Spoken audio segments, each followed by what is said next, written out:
Bezrat Hashem, aujourd'hui, on va étudier les Ilou Nishmat Tzipora Bat Nahum cette semaine, le 20 Adar. C'est son Yahrzeit. Bezrat Hashem, cette étude élève son âme de niveau en niveau, si Dieu veut. Et donc Baruch aujourd'hui, on va Hashem. étudier en deux parties. Première partie, on va poser 5 questions pratiques sur l'histoire du Hanouka, de Purim, sur l'histoire de la Megillah, bien que Purim s'est déjà passé. Tout le mois de Hadar est lié à Purim, comme c'est marqué dans la Megillah. Ve'achodesh asher nepar lahem yagon et simcha.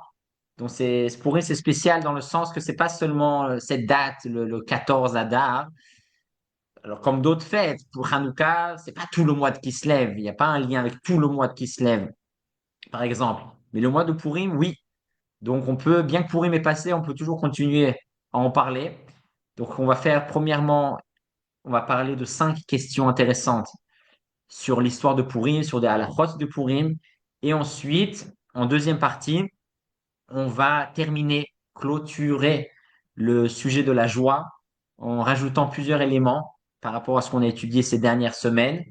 Et enfin, on fera un résumé global des 10 commandements de la joie, si Dieu veut, à se rappeler, avec 5 à faire et 5 à ne pas faire pour renforcer notre joie. Donc, première question par rapport à Purim. La halakha, le Shulchan Aruch nous dit comme quoi mutar lisa isha Purim. On a le droit de se marier pendant Purim. Si quelqu'un il cherche une date de mariage, il peut se marier le jour de Purim, s'il veut. Et ça, c'est spécial parce que normalement, toutes les fêtes, on n'a pas le droit de se marier. Pendant Pessah, pendant Sukkot, durant Yom Tov, on ne peut pas se marier. Pourquoi? Parce que les jours de fête, la Torah nous dit Vesamarta bechagecha. Tu devras te réjouir dans ta fête. C'est-à-dire, nous dit les Chachamim, Vesamarta bechagecha velo beishtecha. Tu dois te réjouir de la fête elle-même et pas de ton mariage, de ta nouvelle femme, de ton nouveau mari. C'est sûr, c'est joyeux de se marier, mais c'est pas pour aujourd'hui. Quand c'est une fête, on ne mélange pas les fêtes, c'est la joie de la fête. Alors, c'est intéressant à analyser, mais pourquoi Purim alors on peut se marier? C'est aussi une fête. Et donc de là, ce qu'on peut apprendre en fait, du fait que Purim, on peut oui se marier. À l'inverse des autres Yamim Tovim, cette halakha nous montre, il nous révèle la définition de la joie de Purim qui est totalement différente des autres joies, des autres fêtes. Les autres Yamim Tovim, Sukkot, Pessah par exemple, on est joyeux, mais on est joyeux surtout et d'une manière profondément liée à l'histoire de la fête. Pessah, on est joyeux parce qu'on a été libéré. Parce qu'on n'est plus des esclaves, donc on est joyeux. Sukkot, on est joyeux parce que Hachem, il nous a protégés dans le désert avec les nuées de gloire. Et donc on se rappelle de ça en faisant une soukha qui nous protège. Donc on est joyeux de ça. Mais donc la joie est profondément liée à une raison, à la raison de la fête. Purim, c'est totalement différent. Purim, c'est la vraie joie. La joie inconditionnelle. La joie qui est pas liée, c'est sûr que pour Purim, on est joyeux parce qu'on a été sauvé de Haman. Mais c'est pas ça la raison profonde. Pour Purim, on est joyeux parce qu'on est joyeux. Pour Purim, on est joyeux Adeloyada, au-delà de toute compréhension, de toute limitation, de toute raison. C'est pour cela que dans la halakha aussi, à Purim, on peut être joyeux. Qui si quelqu'un, ça le rend joyeux de se marier, ben marie-toi. L'essentiel, t'es joyeux. La joie de Purim, elle n'est pas liée uniquement à la raison de la fête. Si quelqu'un il veut, l'essentiel c'est d'être joyeux, comme tu veux, quand tu veux, comment tu veux, pas des loyada. Ça c'est Purim. Donc la nature de la joie de Purim est totalement différente de la joie des autres fêtes. Les autres fêtes, c'est limité. Soit on était des esclaves, maintenant on est libre, on est joyeux. On était dans le désert, Hachem il nous a protégés, on est joyeux. Purim, c'est pas ça. Purim, c'est pas foncièrement lié à l'histoire de Purim. C'est la joie telle quelle, la joie absolue. Et donc, c'est pour ça que quelqu'un, il veut se marier. Et ben, parce que de toutes les manières, Purim, on n'est pas lié dans l'absolu à l'histoire de Purim. Donc, si quelqu'un, ça le rend joyeux autre chose, ben, qu'il se marie, lui, il veut boire du vin, ça va le rendre joyeux, il va boire du vin, lui, il va étudier, ça va le rendre joyeux, ben, qu'il étudie, peu importe. On n'est pas lié à la raison, c'est une joie beaucoup plus profonde, indépendante de la raison. Donc ça, c'est la première question. Et la première réponse, une grande différence entre dans la halakha, par rapport au mariage des jours de fête. Deuxième question. Durant l'histoire de la Megillah, on nous raconte que lorsque Esther a mis au courant Mordechai, a écouté le décret que Mordechai lui a dit, ouais, tu sais, dans tous les pays, on raconte que dans quelques mois, il y aura une permission de tuer tous les Juifs, le 13 Adar, et c'est dans 11 mois, ils étaient durant le mois de Nissan, et dans 11 mois, il y a cette possibilité. Quand Esther a entendu ça, au début, elle ne voulait pas trop réagir. Elle a dit, tu sais, moi, je suis pas dans une situation de force. Le roi, il fait ce qu'il veut avec moi. Je peux pas lui donner des ordres.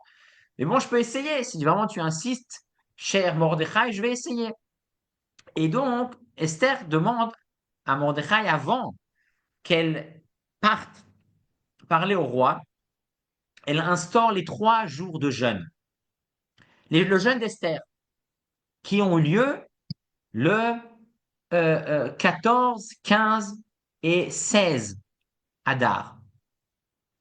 Euh, et donc, pardon, le 14, 15 et 16 Nissan, qui est normalement, le 15 Nissan, c'est Pessah, on mange la matzah. Et donc, vraiment d'une manière, c'était une exception, Mordechai a instauré ce jeûne et ils n'ont pas célébré Pessah comme d'habitude. Jusqu'à un tel point que le Talmud nous dit Avar Mordechai misimchat Yom Tov. Mordechai, il a transgressé d'une certaine manière. C'est ce que la Megillah nous dit. Vaya avor Mordechai. Vaya avor, ça vient du mot avera. Mordechai a d'une certaine manière transgressé Pessah. C'était une exception, on n'avait pas le choix.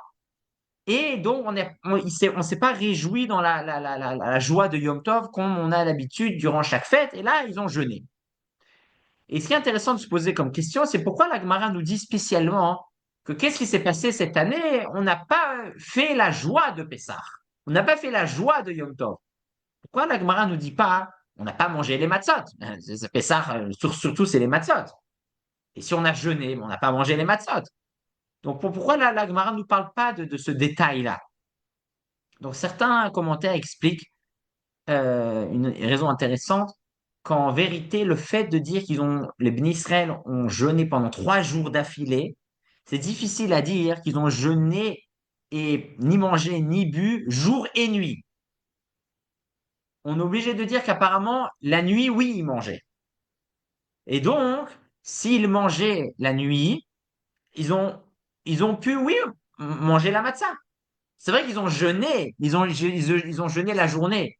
Et donc, ils n'étaient pas joyeux, on n'a pas fait la joie de Yom Tov habituelle et les repas et tout ça et Amotzi. Mais par contre, la matzah, d'après cet avis, le Aroch Aner, Aroch Laner, un des commentaires sur Shulchan Aruch, dit que oui, en fait, Mordechai a quand même gardé la mitzvah de manger la matzah. Et certains autres commentaires expliquent même que la mesure qu'il faut manger de matzah, c'est un kazaït, environ un peu moins de 30 grammes. Alors que pour casser un jeûne, il faut manger plus qu'un kazaït, presque le double. Donc, même si, imaginons que pendant la journée, même ils ont mangé la matzah, ils ont mangé les 26 grammes de matzah, c'est pas considéré comme casser un jeûne. Parce que pour casser un jeûne, faut manger plus qu'un kazaït. Faut manger plus que ces 26 grammes. Donc, ce n'est pas une contradiction de dire comme quoi les bénis Israël ont mangé la matzah et aussi ils ont jeûné. Parce que pour manger la matzah, il n'y a pas besoin de manger énormément en quantité. Donc ça, c'est une deuxième question intéressante, à savoir, est-ce qu'ils ont mangé la matzah? Ils n'ont pas mangé la matzah. Ils ont jeûné durant Pessah, pas durant Pessah. Donc apparemment, oui, c'est sûr qu'ils ont jeûné durant Pessah, mais c'est pas évident qu'ils n'ont pas mangé la matzah. C'est pour ça que la Gemara ne nous dit pas que Mordechai n'a pas mangé la matzah, La Gemara nous dit juste que la joie durant cette année était plus faible que d'habitude. Question numéro 3. Le Talmud, dans le traité Sanhedrin, page 96, nous dit une phrase très bizarre. C'est un passage qui nous raconte les descendances de certains Rishaïm qui ont eu un mérite d'avoir une descendance positive. Par exemple, il nous dit la Gemara, Mibne banav shel Sisra lamdu Torah b'Yerushalayim. Sisra, qui était un général durant la période des juges, a eu, comme on avait étudié d'ailleurs une fois, a eu le mérite d'avoir Rabbi Akiva. Rabbi Akiva est un descendant de ce général Sisra. La Gemara continue, nous dit pareil, Sancheriv. Sancheriv, qui était un roi très très méchant, a eu aussi le mérite d'avoir des petits enfants qui étudient la Torah. Par exemple, Shmaya et Aftalion, les deux personnes connues dans Pirkei Avot, Shmaya et Aftalion descendent de Sancheriv. Et la Gemara là va continuer, il nous dit, Mibne banav shel Aman, lamdu Torah bebne brak. À Bnei Brak, il y a une certaine descendance de Haman qui étudie la Torah. Bizarre. D'où il a, qu'est-ce qu'il a mérité, Haman, pour avoir ça? Et les commentaires nous disent deux explications intéressantes. Premièrement, grâce à Haman, le nom de Akadosh Baruch Hu a été mis en avant. Grâce à Haman, c'est sûr qu'il a décrété quelque chose de négatif et il est horrible et c'est un méchant, il faut le tuer.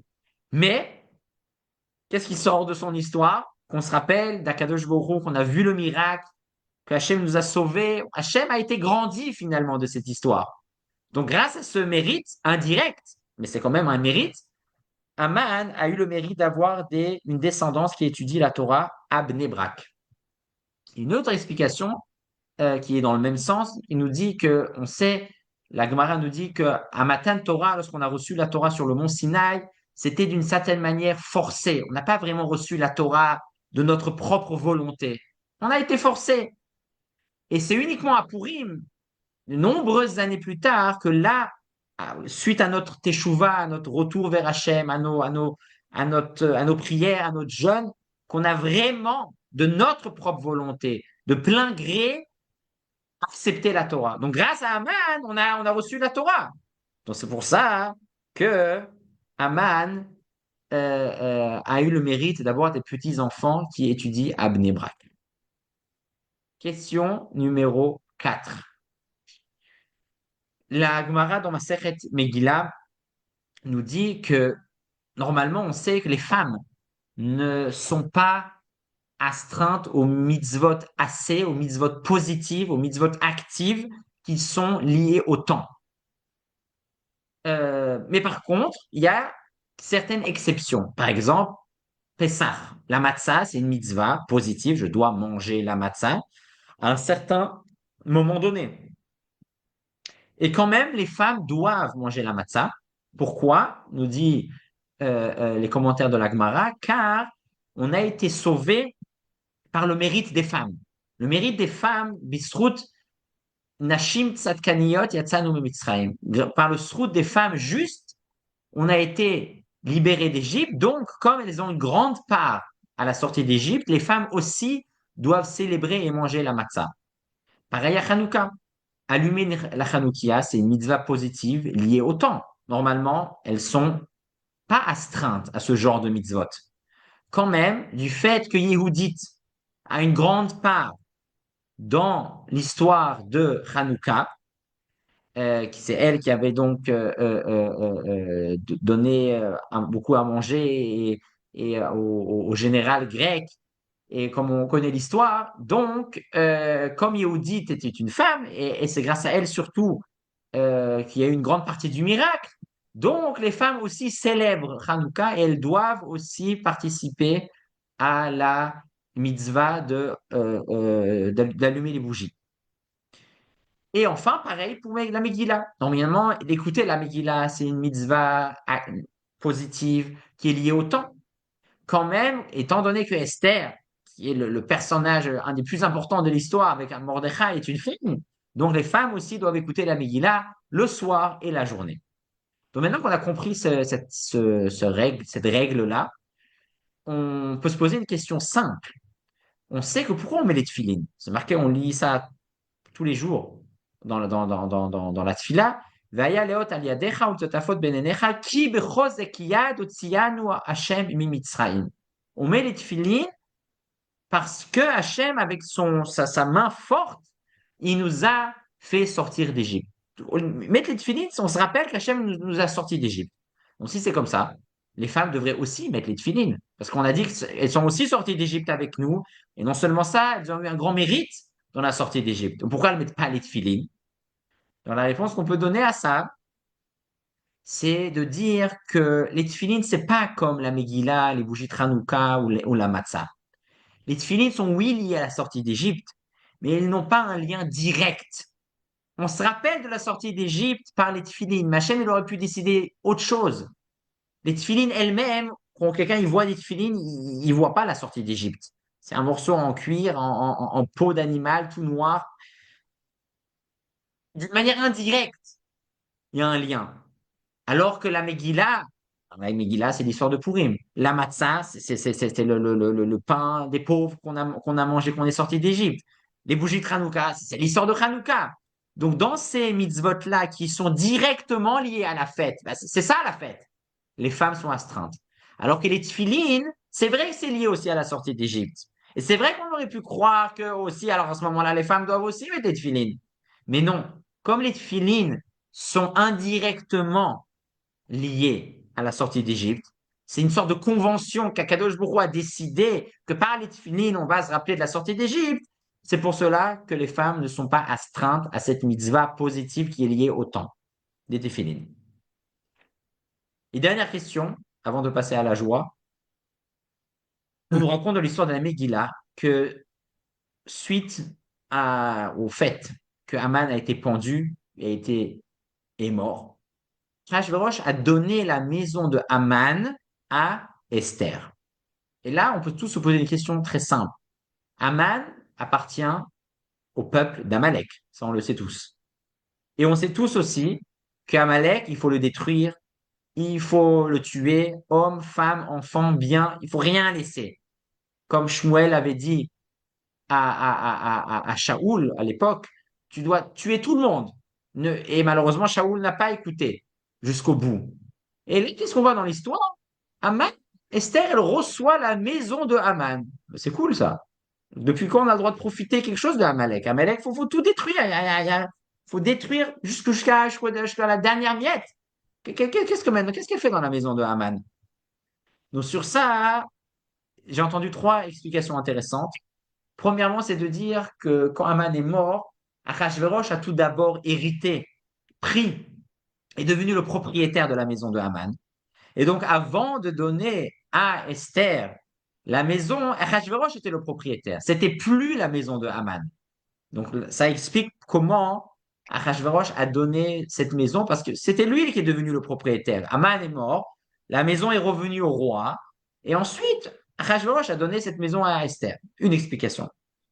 Une autre explication est de dire, et c'est d'ailleurs la raison pour laquelle, pas d'après tous les avis dans la halakha, les femmes sont aussi astreintes à détruire Amalek.